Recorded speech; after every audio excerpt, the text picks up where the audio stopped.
Hello dear students.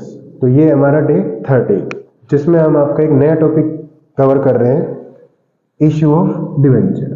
ये exam में RBSC में 15 मार्क्स का क्वेश्चन चैप्टर आता है, और सीबीएसई में बात करें तो issue of shares plus issue of debenture दोनों बुक मिला के, दोनों चैप्टर मिला के 24 मार्क्स। तो ये जो 5-6 दिन की वीडियो आपकी देखो और पूरे कवर कर लो मार्क्स। तो इशू ऑफ डिवेंचर पे हम जब चलते हैं तो सबसे पहले हमारा टॉपिक आ जाता है कि डिवेंचर्स क्या होते क्या है। तो ये मैं मानता हूँ कि थ्योरेटिकल आपने कवर कर लिया होगा। एक सिंपल डेफिनेशन ये है कि डिवेंचर एक ऐसा पेपर है जो एक्नॉलेज करता है कंपनी के डेब्ट्स को, ठीक है, तो वो डिवेंचर कहलाता है। डिवेंचर जब हम इशू करते हैं एट पार पे, तो हमें किस तरीके से जर्नल एंट्री रिकॉर्ड करनी होती है, मैं प्रैक्टिकल पॉइंट ऑफ व्यू से तुम्हें चीजों को समझा रहा हूं। पहली एंट्री हमारी देखो, जैसे कंपनी शेयर्स इशू करती थी ना, सेम वही प्रोस्पेक्टस हमें कंटिन्यू करना है। भाई शेयर इशू करते टाइम सबसे पहले हमें एप्लीकेशन का पैसा रिसीव होता था, शेयर एप्लीकेशन का, तो यहाँ पे भी हमें डिवेंचर एप्लीकेशन का पैसा रिसीव होगा। शेयर इशू करते टाइम अलॉटमेंट होता था, यहाँ पे भी अलॉटमेंट यूज करना है। तो एज इट इज, यानी कि अगर तुम्हें फर्स्ट चैप्टर अच्छे से आता है तो सेकंड चैप्टर को आपको समझने में कोई दिक्कत नहीं होगी, और हमारे सीबीएसई में लगभग 24 मार्क्स कवर होंगे, और दोनों चैप्टर के मिला के आरबीएससी में हमारे लगभग 27 मार्क्स कवर होंगे, ठीक है। तो इशू एट बार के टाइम सबसे पहले क्या होगा, हम मतलब कंपनी पब्लिक ऑफर करेगी और फिर वो एप्लीकेशन के साथ, एप्लीकेशन फॉर्म के साथ उसका पैसा रिसीव करेगी। तो हमें एंट्री लिखनी है बैंक अकाउंट डेबिट, बिकॉज हम पैसा रिसीव कर रहे हैं। और ये पैसा किसका है, देखो वहां हम लिखते थे इक्विटी शेयर एप्लीकेशन, यहाँ पे हमें इक्विटी नहीं, इस बार क्या इशू कर रहे हैं, डिवेंचर एप्लीकेशन। क्लियर हो गई बात। नरेशन क्या लिखोगे, same as it is, being, उधर क्या था शेयर एप्लीकेशन, यहाँ पे क्या लिख दोगे, डिवेंचर एप्लीकेशन मनी रिसीव, ठीक है। फिर वहां हम क्या करते थे, इस फर्स्ट इंस्टॉलमेंट की 2 एंट्री करते थे, एक की ऐसे यहाँ पे करनी, वहां पे हमने शेयर्स के पैसे को, एप्लीकेशन के पैसे को शेयर कैपिटल में ट्रांसफर करा था, और यहाँ पे हम डिवेंचर एप्लीकेशन के पैसे को हम उनके डिवेंचर अकाउंट में क्या करेंगे, ट्रांसफर करेंगे। देखो तो एंट्री क्या करनी है, इसी क्रेडिट एंट्री को डेबिट कर दो, डिवेंचर एप्लीकेशन अकाउंट डेबिट। वहां शेयर कैपिटल लिखते थे, यहाँ पे अच्छा ये जितने भी नंबर ऑफ परसेंटेज के जब डिवेंचर हो गए ना, उसी सेपरेट अकाउंट में मेंटेन हो गए। इट मींस अगर हमारे डिवेंचर 7% वाले हैं तो 7% डिवेंचर अकाउंट क्रिएट कर लें, अगर डिवेंचर 17% वाले हैं तो 17% में, अगर डिवेंचर 12% वाले हैं तो 12% अकाउंट में। तो मैंने यहाँ पे परसेंटेज के लिए स्पेस छोड़ दिया, तो तुम क्या लिखोगे, टू जो भी नंबर ऑफ परसेंटेज है डिवेंचर अकाउंट।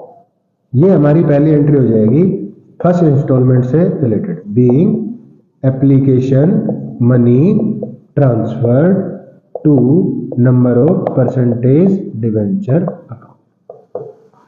क्लियर हो गई। तो सेकंड एंट्री में हम क्या करेंगे, सेकंड इंस्टॉलमेंट के केस में, जैसे शेयर्स में क्या होता था, एप्लीकेशन इशू करने के बाद कंपनी अलॉटमेंट करती थी, शेयर्स अलॉट करती थी, ऐसे ही डिवेंचर भी हमें अलॉट करने। तो फिर हमें अलॉटमेंट का पैसा पहले तो हम ड्यू करेंगे और फिर रिसीव करेंगे। तो अलॉटमेंट के केस में यही सेकंड एंट्री हमारी फर्स्ट हो जाएगी। क्या लिखोगे, डिवेंचर एप्लीकेशन, सॉरी एप्लीकेशन नहीं, इस बार किसकी बारी है, अलॉटमेंट की। तो हम डिवेंचर एप्लीकेशन की जगह क्या यूज करेंगे, allotment account debit to number of percentage जो भी होगा डिवेंचर अकाउंट, ठीक है। और यहां पे नरेशन क्या मेंशन करेंगे, बीइंग अलॉटमेंट मनी ड्यू, क्या करा है हमने, ड्यू करा है। फिर इस सेकंड इंस्टॉलमेंट की जो हमारी सेकंड एंट्री होगी, क्या करते थे, पहले ड्यू करो फिर रिसीव करो, फिर ड्यू करो फिर रिसीव करो, सेम एज इट इज वही प्रोसीजर फॉलो करो।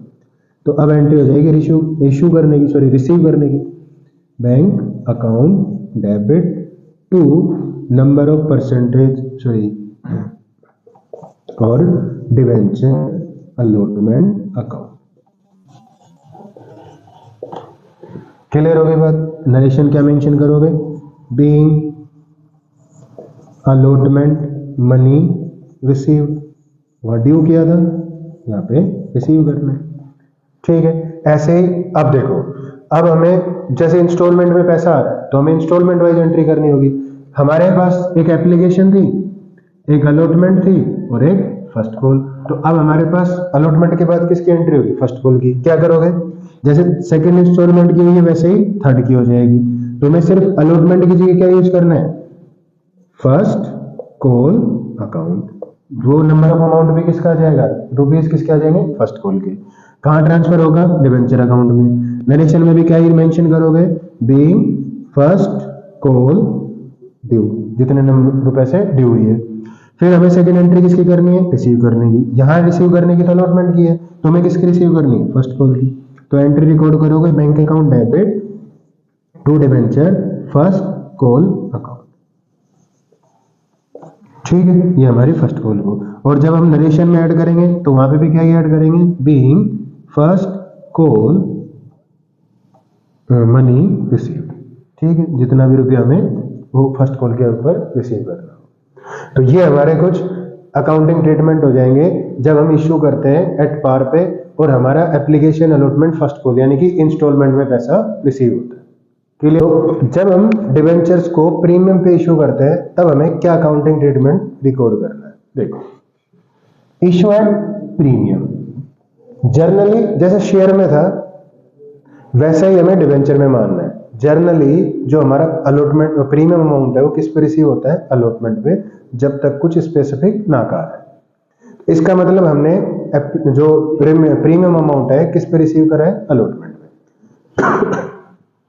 तो डिवेंचर एप्लीकेशन से रिलेटेड तो एंट्री क्या रहेगी? सेम रहेगी जैसा कि हमने पहले केस में एट पार में समझा। पहली एंट्री रिकॉर्ड करेंगे bank account debit to debenture application account और दूसरी एंट्री रिकॉर्ड करेंगे debenture application account debit to debenture account, number of percentage debenture account. ठीक है, जब हम डिवेंचर अलॉटमेंट की एंट्री करते हैं तो हमें कैसे रिकॉर्ड करनी है उसकी बात करते हैं। तो डिवेंचर अलॉटमेंट के टाइम सबसे पहले तो हमें ड्यू करने की एंट्री करनी है। क्या लिखोगे? डिवेंचर किसका पैसा इस बार? अलॉटमेंट का। Account debit to debenture percentage debenture to number of percentage debenture account. और प्रीमियम पे जब भी हम हमारे शेयर्स को डिवेंचर्स को प्रीमियम पे इशू करेंगे तो हमें एक्स्ट्रा बेनिफिट मिलेंगे और जितने भी बेनिफिट होते हैं सब क्या होते हैं? क्रेडिट। तो हम उस बेनिफिट को नाम कहाँ ट्रांसफर करते हैं? Security premium account. For suppose एक कंपनी है जो अपने शेयर्स को अपने डिवेंचर 100 रुपए के 10 रुपए के प्रीमियम पे इशू करती है। कितने हुए? 110। और वो 50 रुपए अलॉटमेंट पर रिसीव करती है। तो प्रीमियम किस में इंक्लूड है? अलॉटमेंट में। इसका मतलब 40 का अलॉटमेंट प्लस 10 रुपए प्रीमियम। तो डिवेंचर अलॉटमेंट अकाउंट डेबिट कितने से होगा? 50 से, जिसमें डिवेंचर अकाउंट में कितना जाएगा? सिर्फ 40। और जो रिमेनिंग 10 है वो कहाँ चले जाएंगे? Security premium. ऐसे ही डिवेंचर जैसे शेयर कैपिटल कहता था ना एक पैसा ज्यादा न एक पैसा कम, ऐसे ही नंबर ऑफ डिवेंचर भी कहता है परसेंटेज डिवेंचर अकाउंट कि ना एक पैसा ज्यादा देना ना एक पैसा कम। क्लियर होगी बात? ठीक है। फिर जब हम इस पैसे को रिसीव करेंगे तो एंट्री तो वही सेम होगी, बैंक अकाउंट डेबिट।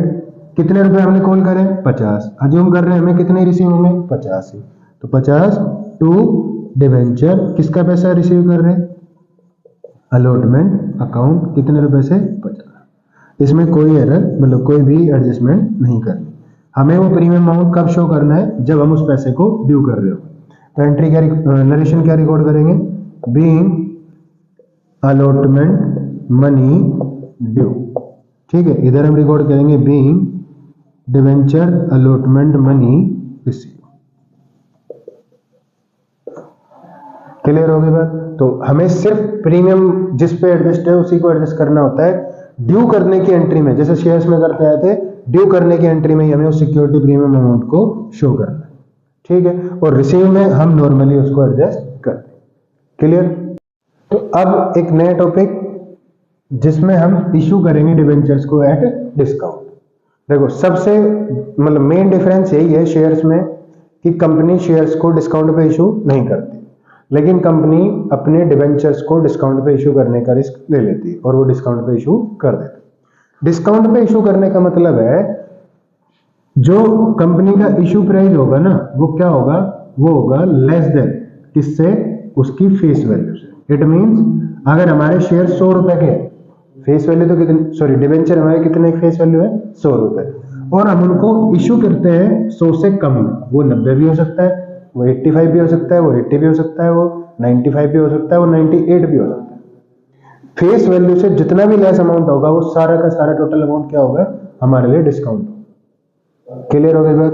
तो डिस्काउंट के केस में हमें क्या एंट्री रिकॉर्ड करें? देखो जनरली जैसे अलॉटमेंट प्रीमियम होगा, प्रीमियम जो अमाउंट होता है अलॉटमेंट पे एडजस्ट होता है, तो यहाँ पे भी जर्नल जो बैलेंस होता है डिस्काउंट का वो कहाँ एडजस्ट होता है, अलॉटमेंट के टाइम। तो हमें एप्लीकेशन अकाउंट की एंट्री रिसीव करने की और ड्यू ट्रांसफर करने की तो सेम करनी है, हमें एंट्री चेंज करनी है डिवेंचर अलॉटमेंट के टाइम और किसके साथ, डिस्काउंट के साथ। देखो क्या एंट्री लिखोगे, एंट्री लिखेंगे debenture account, sorry debenture allotment account. किसका पैसा है, allotment, debenture allotment account debit, ठीक है। और उस पैसे को हम कहां ट्रांसफर कर देंगे, number of percent debenture account में। क्लियर हो गई बात? उसके बाद अच्छा जैसे हम अज्यूम कर रहे हैं 100 के शेयर है और 90 में इशू कर रहे हैं, तो देखो अलॉटमेंट हमारी मान लेते हैं 90 रुपए की है, ठीक है, और डिवेंचर अकाउंट कितने रिसीव करेगा तुमसे, क्योंकि एक्चुअल फेस वैल्यू उसकी कितनी है 100 रुपए की, तो हमें क्रेडिट कितने कौन साइड में गैप आ रहा है, डिस्काउंट में, यानी कि डेबिट साइड में। कितने रुपए का, 10 रुपए का। तो 100 के शेयर डिवेंचर्स को 90 में इशू करूंगा तो मैंने कितने रुपए का डिस्काउंट दिया, 10 का। तो वो हमें डिस्काउंट लॉस होता है हमारे लिए, तो हम उसके लिए लिख सकते हैं डिस्काउंट या loss on issue of debenture account, debit 10 रुपए, ठीक है। हम narration same as it is being allotment, debenture allotment money due. Clear होगी बात? यानी कि सिक्योरिटी प्रीमियम तो हमने क्या किया था, क्रेडिट टू सिक्योरिटी प्रीमियम जितना एक्स्ट्रा आ रहा था, अब जितना लेस अमाउंट आएगा हमें क्या करना होगा, डेबिट किसके नाम से, या तो डिस्काउंट के नाम से या loss on issue of debenture account के नाम से। क्लियर होगी बात? और वो जो भी डेफिशिएंसी वैल्यू होगी, जो भी लेस वैल्यू होगी, वो हमारे लिए डिस्काउंट यानी कि लॉस का काम करेगी। क्लियर होगी बात?